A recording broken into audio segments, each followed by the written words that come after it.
Polling counting కేంద్రంలో ఏదో రకంగా గొడవలు సృష్టించి కౌంటింగ్ నిలిపివేయాలనే దురాలోచనలతో వైసీపీ నాయకులు ఉన్నారని పిఠాపురం మాజీ ఎమ్మెల్యే వర్మ ఆరోపించారు. పిఠాపురం పట్టణ మహారాజకోట ఆవరణలో గల టీడీపీ కార్యాలయంలో సమావేశం నిర్వహించారు.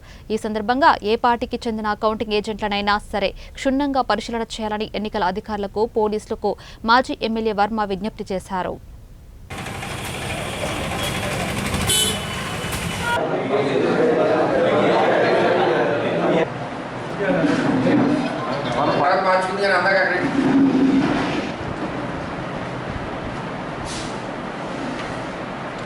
రాష్ట్రంలో వైఎస్ఆర్సీపీ పార్టీ దుష్ప్రచారం ప్రజలందరికీ అర్థమవుతుంది. ప్రజలే ఆశ్చర్యపోతున్నారు. ఏంటి అందరం ఊరంతా ఓట్లేసాం ఇలా అంటున్నారేంటి జగన్మోహన్ రెడ్డి అంటే కేఏ పాల్తో ఫ్రెండ్షిప్ ఎక్కువైంది జగన్మోహన్ రెడ్డి. పాల్ గారు కూడా చెప్తున్నారు కదా, నేను ఎంపీ అయిపోయిన విశాఖపట్నం అసలు నాకు కౌంటింగ్ అక్కర్లేదు అంటే ఒక దుష్ప్రచారాన్ని తీసుకెళ్ళి కౌంటింగ్ సమయంలో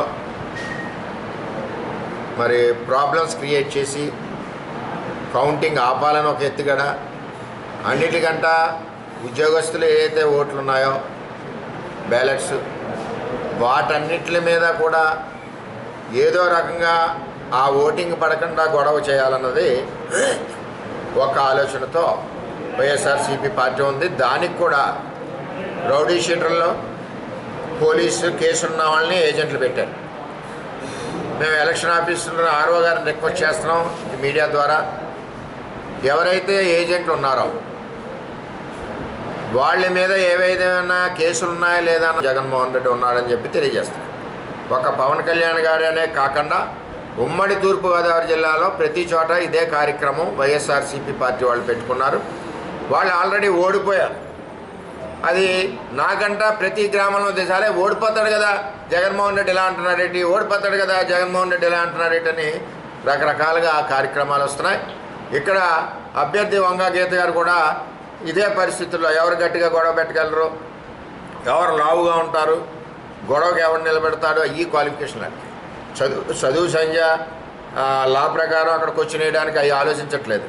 అంచేత పవన్ కళ్యాణ్ గారిని ఏదో విధంగా ఇబ్బంది పెట్టాలని ఒక దురుద్దేశంతో ఉన్న వైఎస్ఆర్సీపీ పార్టీ యొక్క ఆలోచనల్ని Telugu Desam party, Janasena party, BJP party కూటమి జరగనివ్వదు. ఏ విధంగా అయినా మేము చట్ట ప్రకారం మిమ్మల్ని ఎదుర్కొంటామని చెప్పి హెచ్చరిస్తున్నాం. ఈ విధంగా అదేవిధంగా ఆఫీసర్లని కూడా ఆర్ఓని, జిల్లా ఎస్పీ గారిని కూడా రిక్వెస్ట్ చేస్తున్నామని చెప్పి తెలియజేస్తున్నాం. సజ్జల రామకృష్ణారెడ్డి మాట్లాడుతూ ఎలక్షన్ కమిషన్ రూల్స్ మన పార్టీకి అనవసరం, మీరు గట్టిగా కలబడండి, ప్రభుత్వ ఉద్యోగుల ఓట్లు వాళ్ళకి పడకుండా డిస్టర్బ్ చేయండి, డిస్క్వాలిఫై చేయించండి. ఇది సజ్జల రామకృష్ణారెడ్డి ఇచ్చిన ఆదేశాలు. అంటే ఎలక్షన్ కమిషన్ రూల్స్ కానీ, రెగ్యులేషన్స్ కానీ, చట్టాన్ని కానీ మీరెవరో కూడా గౌరవించరు వైఎస్ఆర్సీపీ పార్టీ అన్నది క్షుణ్ణంగా సజ్జల రామకృష్ణారెడ్డి స్టేట్మెంట్తో అర్థమవుతుంది. ఇటువంటి స్టేట్మెంట్లు కానీ ఇవి కానీ అన్నింటికి కూడా మేము సిద్ధంగా ఉన్నాం. చట్టపరంగా మీ ఆటలు సాగనీయం, మీ భరతం పడతామని కూడా తెలియజేస్తాం.